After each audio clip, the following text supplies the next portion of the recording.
Welcome to global channel. Jayanthi Amirisetti tip and cooking channel కి స్వాగతం.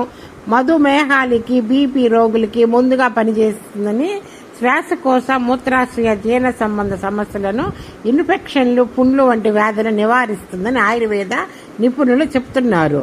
Anti fungal anti bacteria వంటి anti inflammatory గుణాలను రణపాల ఆకుల్లో గుర్తించారు. ఇందులోనే ఫ్లేవనాయిడ్ గ్లూకోనైడ్ స్టెరాయిడ్ ఆమ్లాలను క్యాన్సర్లను నిరోధించే శక్తి ఉంటుందట. మన చుట్టూ ఉన్న ప్రకృతిలో లభించే ప్రతి మొక్క చెట్టు ఏదో ఒక రకముగా ఔషధ మూలికగా పనిచేస్తుంది. కొన్ని మూలికలు ఆకులు రసం రూపంలో కూడా ఉంటాయి. ఎన్నో ఏళ్లుగా మన ఆయుర్వేదంలో ఇలాంటి మొక్కల ఆకులను ఔషధముగా వినియోగిస్తారు. చాలా మంది ఇంట్లోనే ఆయుర్వేద మూలికలు కలిగిన మొక్కలను పెంచుకుంటుంటారు కదా.